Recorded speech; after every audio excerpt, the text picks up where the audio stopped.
put the recording on. All right. I'm sitting here with Rob. What's up, bud? How you doing, Mr. Jeff? Good. You wanted to do a new follow-up. You're doing a lot better right now. Yes. You said you looked at the last interview. Yes, I was doing bad. So what's new, man? You got living? I got my own space now. I'm inside of a house. Mm-hmm. You know, I'm doing way better. You know, I'm working. Nice. I talk about you a lot when I'm doing my drive around videos, and like for the last month, I couldn't find you anywhere. I kept driving by up there where the U-Haul was, Right. Never seen you. Well, I don't hang outside no more. It's because at the end of the day, there's nothing out here for me. Yeah. You know, I got a girlfriend who has 2 children, which I take them as mine. So I got responsibilities now. So like that's what I take care of.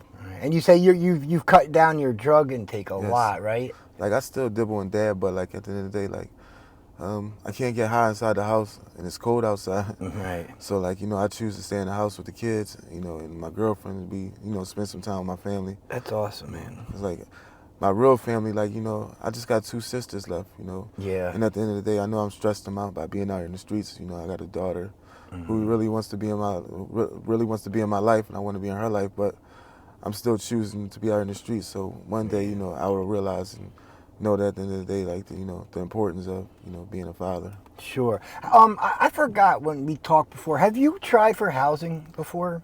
Yeah, I tried for it, but through like pathways or anything like that? I went to the program and I wound up leaving the program, so I lost my 111 status. But due to a friend, who put some type of faith in me, he allowed me to rent one of his places, and I've been inside this place for now 2 months paying rent. Oh, nice. So I'm trying, and at the Yeah. end of the day, That's all you can do is try.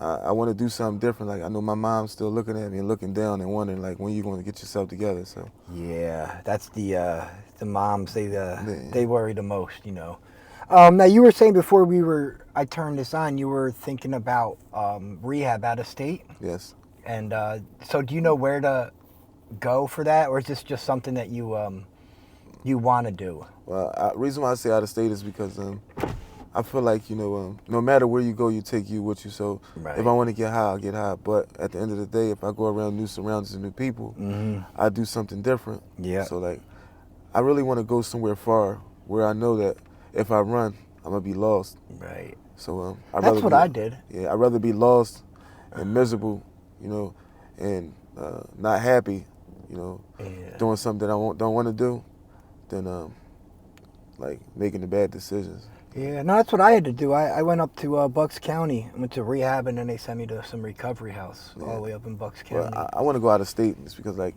I want to travel. I'm an old man now. I really don't own nothing. Yeah. Well, that's why I told you right before we started this, I'm going to take my trip. I'm 43 now. I've never done anything like this, and I want to go have some fun and enjoy life a little bit, Getting away. I've been focusing on Kensington, like I've been down here for a year and a half now doing this already. I've been out here since 2019. 2019. It's like I understand now what they say in rehab. When rehab make you feel uncomfortable, that means it's doing something.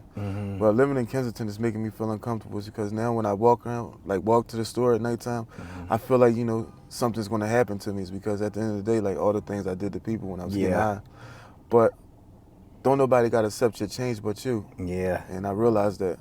And like, my girlfriend always tell me, she's like, at the end of the day, like, whatever happened to you is decreed, it's going to happen, Yeah. But still live your life the way you want to live it. Absolutely.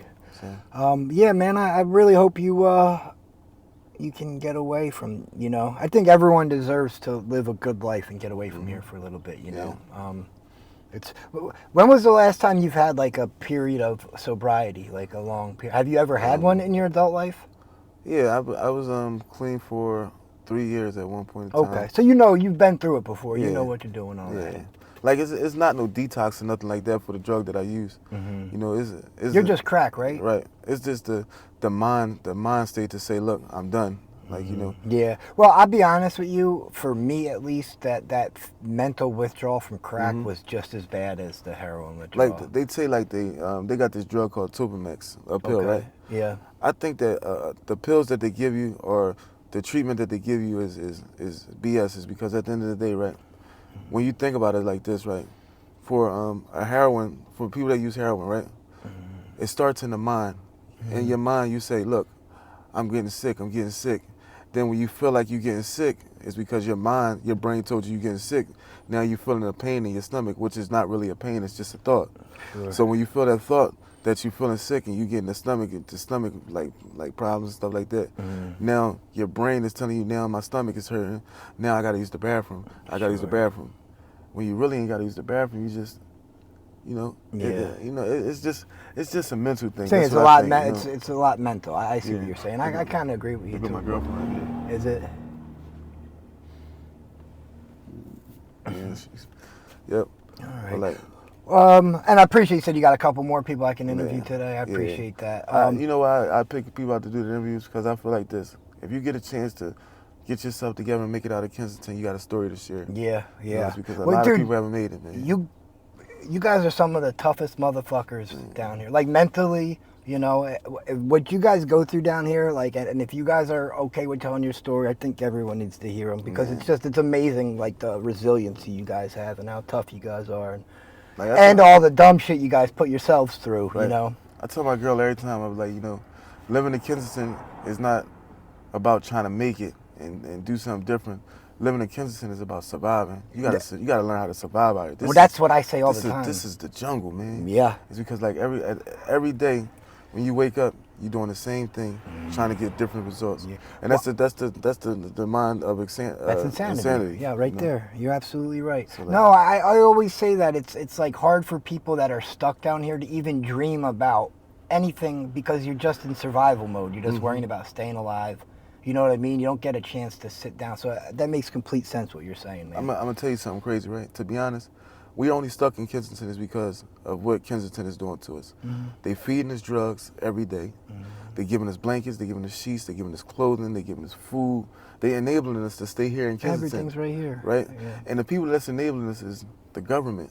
This is a government plot. It's because at the end of the day, right, you got some good people, don't get it wrong, like you're a good person, you understand what I'm saying? You're doing it from the heart. It's because you know how it was to be out here in Kensington. Sure. But you got some people that never been in Kensington coming out here putting their whole heart into keeping us here. For what?